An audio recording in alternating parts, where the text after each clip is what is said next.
I'm Ryan. This is Weekend Mountain Biker, and on this episode, we are going to be talking about losing weight.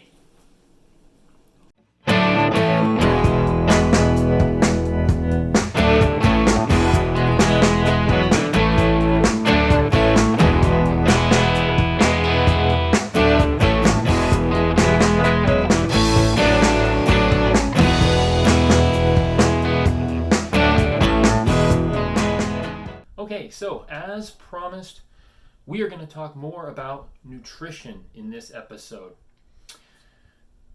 If you remember in my first video, I spent a little bit of time giving some basics on nutrition. I talked about what calories are, your sources of calories, which are your proteins, your carbohydrates, and your fats.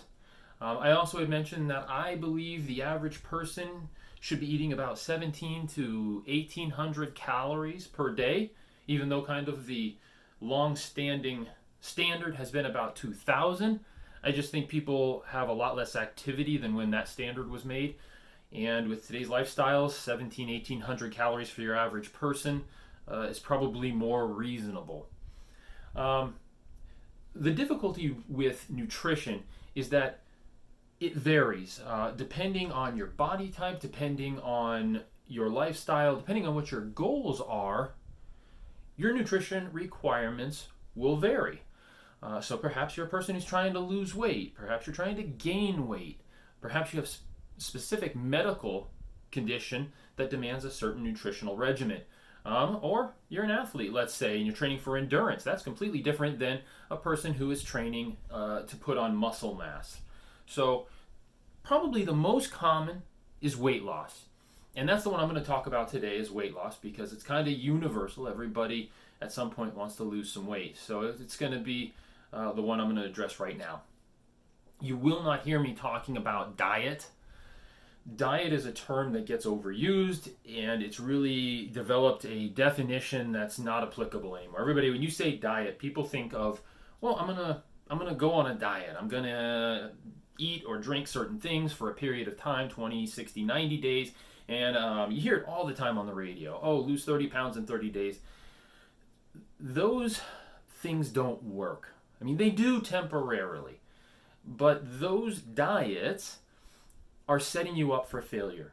In almost every case, the people who do those things, yes, they achieve maybe a certain amount of success temporarily. And that's great if you're preparing for something like a wedding, let's say. But if you're looking for long-term benefits, you can't have a diet that lasts 30 days or 60 days. You have to create a way of life that takes into account the way you live based on nutrition. And then you have to cater things. It has to become a way of life. And the other part about that makes it difficult is, say you've got goals, you've got health goals that you're going for, and you need to make some changes in your life. Well, no doubt you live in a household where there's other people. And with other people, the way you're eating, you don't want to have static with them. It becomes impossible if you're fighting with everybody because you're trying to eat this way and they're all eating just the way they want. So you have to find a middle ground where you can live with the way you're eating and the way you're living, and so can everybody else. So I'm going to try to help you out with that a little bit. So here's what I'm going to do. I'm going to give you the secret to losing weight today. I know that sounds crazy, and it's free, and I'm going to give you the secret. One of the big things that affects how you eat and what you eat and how it affects your body weight is your body type. So that is what you kind of first need to determine about yourself. There's basically three types of bodies. There's the ectomorph, the mesomorph, and the endomorph. Okay? The endomorph tends to be the larger body type, the person who is described as big boned, husky. They tend to struggle with their weight the most. And I feel like that's the hardest one to deal with, because you have to sacrifice things in your life to lose weight. You've got to put forth more energy to burn off fuels, and you have to really monitor how you eat and regiment it if you want to achieve your goals. So I think the one that I base this around is the ectomorph body type. Now the endomorph. The exomorph is the polar opposite of that. The exomorph is the person, that's your friend that's like totally skinny. They eat anything and everything they want and they never put on a pound. So this isn't really directed at them. This is directed at people trying to lose weight, maybe people on the high end of the mesomorph and the endomorph category there. Those ones, they tend to struggle a little more. So really, what complicates the issue for people trying to watch what they eat is our addiction to sugars, fats, salts, oils, fast food. And it isn't your fault per se. It isn't our fault because we have been programmed since little kids to accept the amounts of these things that are put into our foods. I'm going to put some graphics around here throughout this video that are going to highlight this. And you can't believe how much of those products go into the things you eat. Even when you think you're eating somewhat healthy, you're buying something at the grocery store that's pre-made, when you see how much salt and sugar is put into these things, it really blows your mind. A simple can of soda, the amount of sugar in there, I think it's like 200-300 calories in just a can of soda. Those are the things that give us the problem. So you have these diet plans where they tell you you need to cut these things out. You got to cut sugar out. You got to cut fat out. You got to stop eating this. It's impractical. It's unreasonable. And any diet plan that does that, especially if you're paying for it, it's ridiculous because they're setting you up for failure. In the United States here, there's no way to avoid those things completely, and you're just going to drive everybody crazy in your attempts to. So I believe it's more about limiting. It's taking control and having those things in moderation. So once again, going back to what I talked about as far as calories go, you don't need to be a calorie counter. You don't need to be a nerd that way and know what's in everything, but you should have a basic idea of what's in your food as far as the calories go. Now, calories all kind of burn out the same relatively, so you got to watch those calorie counts. And what you're going to find is in certain foods, they're going to have very high calories, but very low substance. And you eat those things and they just leave you wanting more. Or you can eat a tremendous amount of them and a little while later you're very hungry again. Those things are going to just destroy whatever you're trying to accomplish. It's finding foods that have good substance to them and have decent calorie counts to them that are clean. You actually find you can get a lot of food if it's clean food. So here's how it works. Everybody works the same. When you eat food,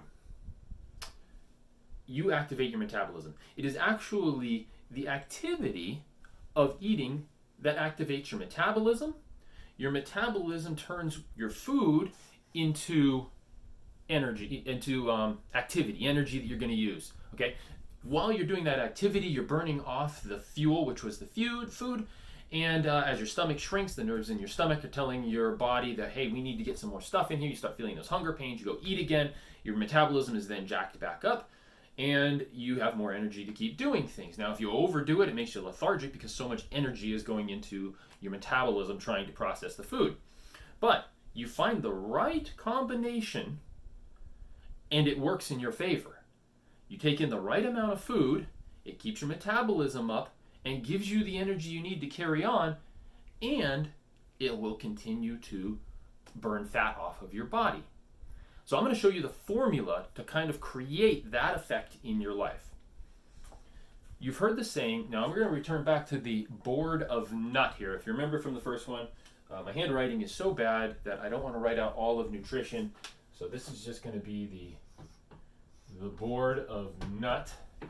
Could be Nutra. Let's just stick with nut. You've probably heard the term, breakfast is the most important meal of the day. Well, it's true. It's absolutely true. You have to think about it from this regard. You just spent the last 8 hours sleeping.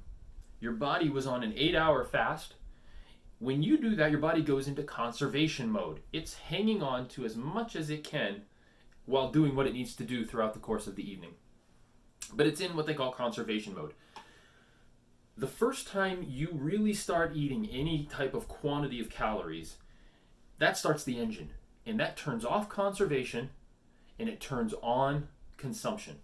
Your body is now in a completely different operating system for the rest of the day. If you hold out, some people will eat a very small breakfast. That's not enough to ignite your metabolism. If you wait until late in the day, those are typically the people that have huge dinners later on. They're the same people that say, I can't sleep at night. They're the same people that say, I don't go to bed till 2 in the morning every night. Your body is getting its schedule all screwed up because it's really designed to start operating shortly after you wake up. So breakfast is the most important meal of the day. I hear a lot of people say, oh, I don't have time for it. I have the schedule. I got kids I got to get ready. I've got to get off to work. I've got to do things in the morning. You have to make time. If it's important to you, you have to make time. Mark Wahlberg, I just saw something the other day, gets up around 2:30 in the morning. Everybody knows who Mark Wahlberg is. The guy's ripped. He's built like a machine. He gets up at 2:30 in the morning to start his regimen. And he has had 2 breakfasts by 5 a.m. 2 breakfasts by 5 a.m. Then he does his workout before starting his day. I myself, I have to get up between 4 and 4:30 to get done what I need to get done. And I go do a little drink, I go to the gym, I come back, I eat immediately, and then I go to work. So breakfast is important. You have to kind of make some time there. And I do apologize when you start getting up earlier, you get into the old man schedule where you're going to bed earlier, but you're going to live better. So let's start off with breakfast here.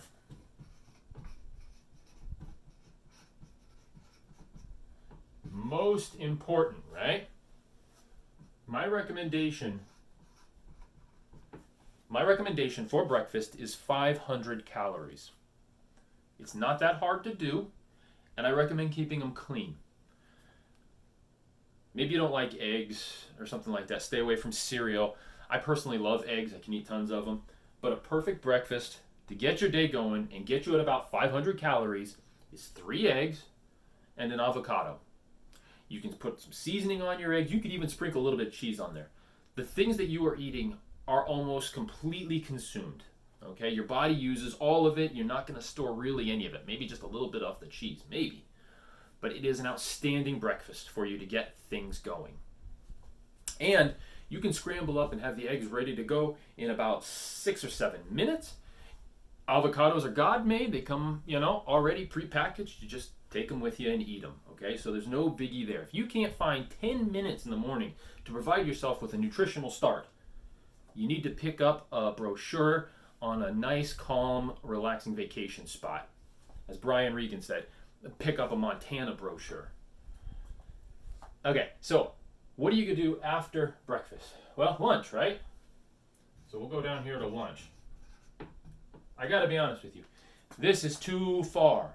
It's way too far. You can't make it from breakfast to lunch if you eat 500 calories for breakfast. You're just gonna burn up in your stomach. You're gonna want to eat.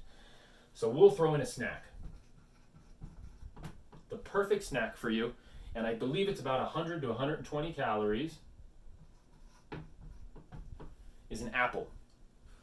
Try to eat it about 2 hours after you eat breakfast. You could even do a banana. Nice fuel. You got the fructose sugar going on there.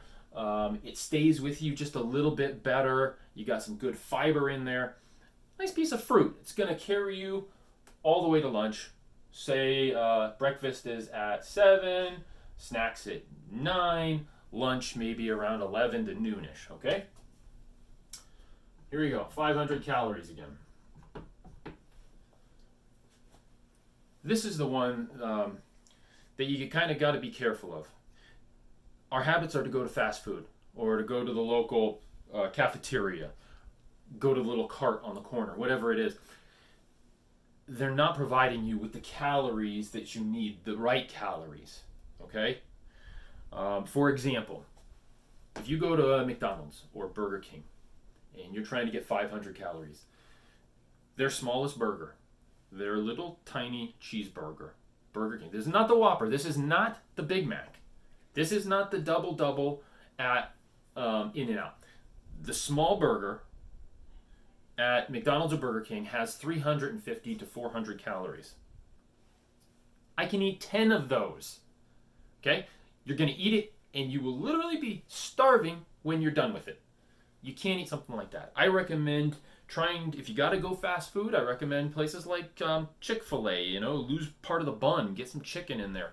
El Pollo Locos, Boston Markets, places like that where you can actually get some substance in the food that you're eating.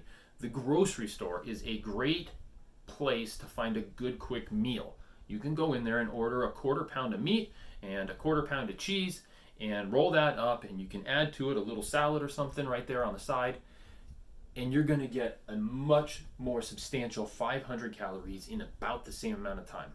Okay? And we'll talk a little more about this in a second. Okay, now you've got dinner. Dinner's too far away, so we are going to throw in another snack. I'm going to say 150 calories. Best way to go about that is a handful of almonds.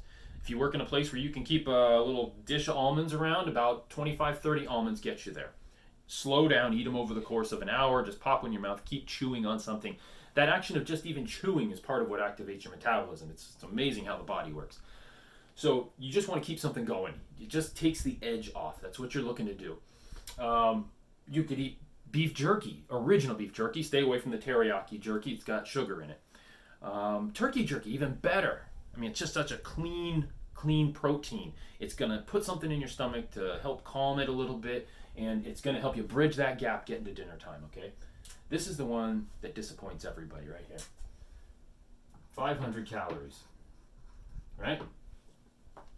You've had a long, hard day at work, you're stressed out, you come home, you're like, I just want to pick something up, and I want to come home, and I deserve to eat, right? Well, most of the world doesn't get to eat big fancy dinners. It's kind of a westernized thing to have these big fancy dinners. It's really the biggest problem with the way we eat each day. The calorie counts are usually through the roof. We will double the calories that we ate all day in just dinner. And dinner should be simple. It should be fast. A protein, a carb, maybe even minimal carb, more protein and vegetables, and that's it. You need to call it quits at that, and you have to learn to be satisfied with that if you're trying to lose weight. It's going to save you some money probably too, though. And I tell you what kind of makes dinner even worse is you need to be done by 6 p.m. to 7 p.m. Everybody wants dessert. Well, have dessert somewhere in here. If you're gonna have dessert, if you gotta have sweets, somewhere in there. I myself, I try to cut it out. Every now and then I cheat. The other day, I did have a bowl of cereal after dinner some point, but you really need to kind of cut it out. Anything you eat after this time period, your body does not have time to metabolize before you go to sleep, and your body goes into conservation mode. So unless you are trying to gain weight, this needs to be the end of it. So how do you do this realistically in your normal everyday life? Well, it takes planning, and then it takes shopping according to your plan. And what I'm going to talk about in a future video, maybe not the next video, but in maybe the one after that or so, meal prepping. Oh, but wait a second.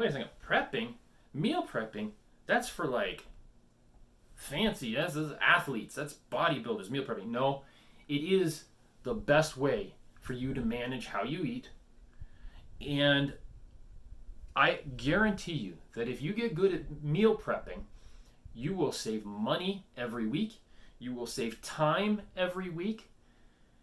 It will simplify your life, and you will become more consistent in understanding what you need. So in another video, I'm going to take you to the grocery store with me. We're going to do some meal prepping. We're going to actually buy it, see what it costs. I'm going to time how long it takes to actually prepare for a whole week. And you'll get to see how to accomplish this. And then if you can make your schedule work with this, you will see results. So that's it for now. I will talk to you guys later on. All right, guys, well, that's it for this video. And really, I mean it. If you are trying to lose weight, give it a shot. It can't hurt to try out this nutrition plan, okay? It's more of a calorie proportion allocation plan. But the other part of this that I didn't really address is, if you are trying to lose weight, this is based on you having a little bit of activity in your life. You can't lose weight if you do nothing. I mean, unless you starve yourself.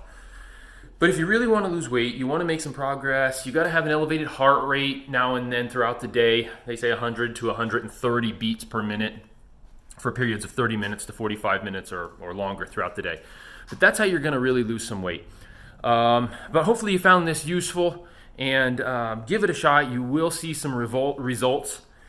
If you like the content, if you think things are going to get better, hit the subscription button.